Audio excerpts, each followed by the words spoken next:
અંકલેશ્વરમાં આર્મીમાં નોકરી આપવાનું કહી 7 લાખ પડાવી લીધા બાદ યુવાન અને પત્નીને બંધક બનાવી મારી જાનથી મારી નાખવાની કોશિશ કરનાર ગુનામાં સંડોવાયેલ 5 આરોપીને પોલીસે ઝડપી પાડ્યા હતા। બનાવની વિગતો અનુસાર મૂળ ગીર સોમનાથના જગતિયા ગામના રાજદીપભાઈ મકવાણા ખેત મજૂરી અને હીરા ઘસવાનું કામ કરે છે, જેઓના પરિચય ખેત મજૂરી ચિત્રાસર ગામના રાજેશ ઉર્ફે રાજાભાઈ બાબુભાઈ બામણિયા સાથે થઈ હતી। સુરત હીરા ઘસવા જતા ત્યાં પણ ઓળખાણને લઈ પરિચય વધ્યો હતો। દરમિયાન રાજેશ ઉર્ફે રાજાભાઈએ આર્મીમાં નોકરી અપાવવાની લાલચ આપી 7 લાખ રૂપિયાનો વહીવટ કરવા જણાવ્યું હતું, જે સાંભળી રાજદીપભાઈ મકવાણા નોકરી મળવાની વાતને લઈ 7 લાખ રૂપિયા આપ્યા હતા। જોકે 2023ના રૂપિયા આપ્યા બાદ પણ નોકરી નહીં મળતા અંતે રૂપિયા પરત માંગવાની શરૂઆત કરી, જે બાદ ગલ્લા તલ્લા કરી ઉડાવ જવાબ આપી રહ્યો હતો। દરમિયાન ગત 22 માર્ચના રોજ વડોદરા નોકરી માટે બોલાવ્યો, જ્યાં આર્મી કેમ્પ EME સર્કલ પાસે તેને બેસાડી રાખ્યો, જે બાદ તેને ભરૂચ ખાતે બોલાવતા તેની સાથે તેની મંગેતર મમતાબેનને સુરત કામ હોવાથી લઈને આવ્યો હતો, જેને લઈ વડોદરાથી ભરૂચ ખાતે આવ્યો હતો, જ્યાં GPS location golden bridge Ankleshwar તરફના છેડે બોલાવ્યો, જ્યાં ખાણીપીણીની લારી પર રાજાભાઈ મળ્યો હતો અને તેની મંગેતરને લારી પર બેસાડી ગોલ્ડન બ્રિજ નીચે આર્મીના સાહેબ બેઠા છે, ડ્રિંક કરી રહ્યા છે, કઈ નીચે લઈ ગયો, જ્યાં અન્ય 3 ઈસમો બેઠા હતા, જે તેની બાજુમાં બેસાડી રાખ્યો। કલાકો સુધી બેસાડી રાખ્યા બાદ પણ કોઈ ના આવતા તે તેની મંગેતર પાસે જવાનું કહેતા જ તેને રોક્યો, તેમ છતાં જવાનો પ્રયાસ કરતા જ રાજા જોડે રહેલ વિશાલ ગોસ્વામી અને અન્ય શીખ પાઘડી બાંધેલ ઈસમ તેમજ એક ઈસમે તેને પાછળથી પકડી લીધો અને ગળું દબાવી તેના માથામાં લોખંડના સળિયાના ફટકા મારી અધમુઓ કરી દીધો હતો। લોહી લુહાણ હાલતમાં ત્યાં જ પડ્યો હતો, જે વચ્ચે મંગેતરનો ફોન આવતા જ સાહેબ જોડે વાત કરે છે અને કહી ફોન પણ પોતાની પાસે રાજા રાખી લીધો હતો। મોડે સુધી પરત ના આવતા રાજદીપની મંગેતર મમતા ત્યાં આવતા જ તેનું પણ ગળું દબાવી દીધું અને અર્ધ બેભાન થઈ ગઈ હતી, જે હોશમાં આવ્યા બાદ આખી રાત જાડી ઝાંખરામાં બંધક બનાવી રાખ્યા હતા અને સવારે છોડ્યા બાદ પણ ભરૂચ સિવિલ સુધી રાજાભાઈ તેની પાછળ જ ગયો હતો।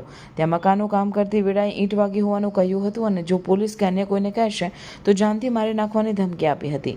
રાજદીપ મકવાણાને માથામાં 65 ટાંકા લેવા પડ્યા હતા। જ્યાં સુધી તેઓ હોસ્પિટલમાં રહ્યા ત્યાં સુધી રાજાભાઈ આગળ પાછળ જ રહ્યો અને ડરાવતો રહ્યો હતો, જે બાદ બંને પોતાના ઘરે પરત ફર્યા, જ્યાં પરિવારને આખી વાત કહી તો તેઓ પણ ચોંકી ઉઠ્યા અને આ અંગેની અંતે B ડિવિઝન પોલીસ મથકે મારામારી અને બંધક બનાવી રાખ્યા હોવાની ફરિયાદ નોંધાવી હતી।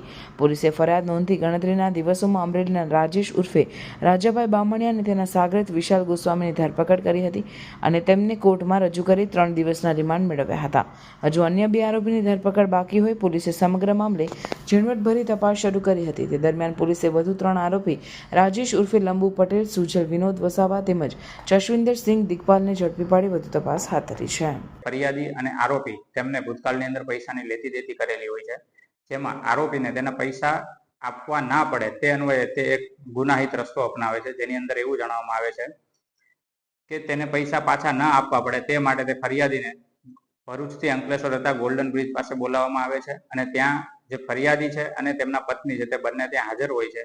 તેની સામેથી ત્યારે જે આરોપી ત્યાં આવે છે અને તે આરોપીઓ જે છે તે 5 આરોપીઓ હોય છે અને જે બધા સાથે મળીને આવે છે અને સાથે મળીને ગુનો આચરે છે, જેની અંદર ફરિયાદી એટલે કે તેમના પુરુષ જે છે તેના માથાની ઉપર લોખંડના પાઇપો વડે વાર કરવામાં આવે છે અને તેને માથાની અંદર ખૂબ જ ગંભીર ઇજાઓ કરવામાં આવે છે। હાલ તે હોસ્પિટલમાં દાખલ છે। આ ઉપરાંત તેમની પત્ની પણ ત્યાં હાજર હોય છે। ત્યાં બધા ભેગા મળી તેમની પત્નીનું ગળું દબાવી દેવામાં આવે છે, પરંતુ તેમની પત્ની જે છે તે ગળું દબાવવાથી ત્યાં બેભાન થઈ જાય છે અને આખી રાત ત્યાં ગોલ્ડન બ્રિજ પાસે ત્યાં જાળીઓમાં પડી રહે છે અને જે અન્વયે બધાએ એકબીજા સાથે મળી અને બળજબરીથી તેને ત્યાં રાખી મૂકે છે અને મારવાની ધમકી આપી અને એકબીજા સાથે મદદગારી કરીને ગુનો આચરે છે।